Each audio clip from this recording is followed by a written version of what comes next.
రొయ్యల కూరని రెస్టారెంట్ స్టైల్లో రుచికరంగా ఏ విధంగా చేయాలో, అదేవిధంగా తక్కువ మసాలాతో ఎలా చేయాలో ఈ వీడియోలో మనం ఈరోజు చూద్దాం.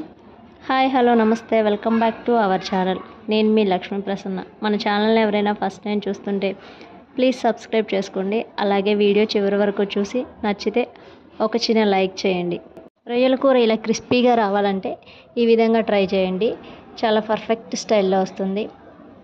ప్యాన్ పెట్టి ఆయిల్ పోసుకొని ఆయిల్ అంతా హీట్ అయిన తర్వాత మనం మసాలా దినుసులు వేసుకోవాలి. అందులో ఈ మసాలా దినుసులు కొద్దిగా నూనెలో వేగిన తర్వాత ఒక 2 పచ్చిమిరపకాయలు తీసుకొని వాటిని బారుగా కోసుకొని ఆ 2 పచ్చిమిరపకాయలని కూడా ఇందులో వేసుకోవాలి. ఒకసారి ఇలా వేసుకున్న తర్వాత వీటిని ఒకసారి కలుపుకోవాలి.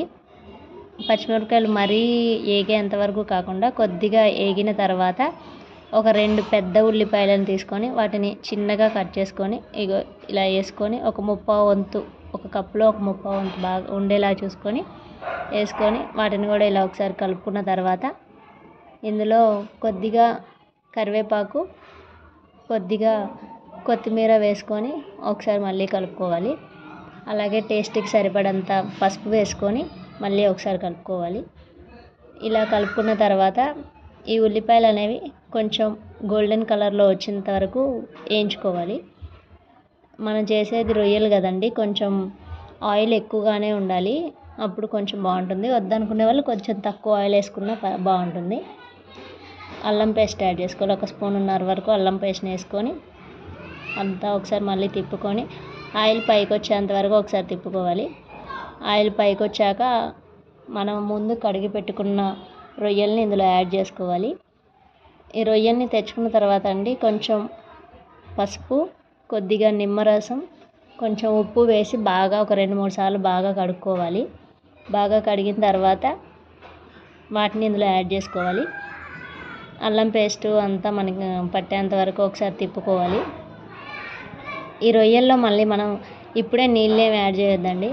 ఆల్రెడీ ఇందులో వాటర్ ఉంటుంది కదా, ఆ వాటర్తోనే ఈ కర్రీ అనేది అంతా బాయిల్ అవ్వాలి. ఇలా ఒకసారి కలుపుకున్న తర్వాత మూత పెట్టి మధ్య మధ్యలో మూత తీస్తూ కలుపుతూ ఉండాలి. అప్పుడే వాటర్ ఏమీ యాడ్ చేయొద్దు. ఈ రొయ్యల్లో ఆల్రెడీ వాటర్ ఉంటుంది కదండి, ఆ వాటర్తోనే ఈ రొయ్యలు అనేవి ఉడకాలి.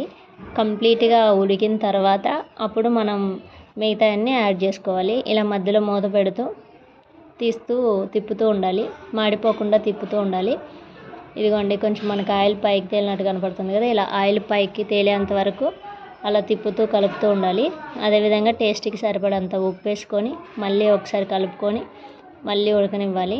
మొత్తం మనకి చూడండి ఆయిల్ పైకి వచ్చింది. తర్వాత కారం, టేస్ట్కి సరిపడంత కారం వేసుకొని, నేను ఆల్రెడీ పచ్చిమిర్చి 2 వేసాను కదండి, అందుకే 1.5 స్పూన్ కారం వేసా. మీరు మీకు టేస్ట్కి తగ్గట్టుగా కారం వేసుకోవచ్చు.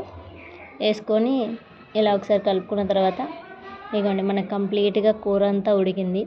చూడండి ఆయిల్ అంతా పైకి వచ్చింది. ఇప్పుడు మనం గ్రేవీగా ఉండాలి కాబట్టి ఇప్పుడు కొన్ని వాటర్ని యాడ్ చేసుకుందాం. కొన్ని వాటర్ని యాడ్ చేసుకొని మళ్ళీ ఒకసారి అంతా కలుపుకొని మళ్ళీ మొత్తం ఆ కారం అనేది మొత్తం ముక్కలకు పట్టే విధంగా ఒకసారి మళ్ళీ కలపాలి. కలిపి ఒకసారి మూత పెట్టి ఒక 3-4 నిమిషాల వరకు సిమ్లో పెట్టి ఉడకనివ్వాలి. ఈ విధంగా చూడండి, ఇదిగోండి ఇలా వస్తుంది. ఇలా ఆయిల్ అంతా కంప్లీట్గా పైకి తేలింది. ఇలా ఆయిల్ అంతా కంప్లీట్గా పైకి వస్తే మన కర్రీ అనేది కంప్లీట్గా అయిపోయినట్టు. ఇప్పుడు మసాలా వేసుకోవాలి.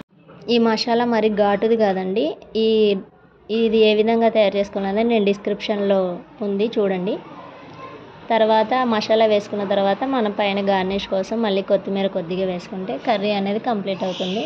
ఇక మనం సర్వ్ చేసుకోవడం అండి. చూడండి ఎంత క్రిస్పీగా వచ్చాయో రొయ్యలు. చాలా పర్ఫెక్ట్ స్టైల్లో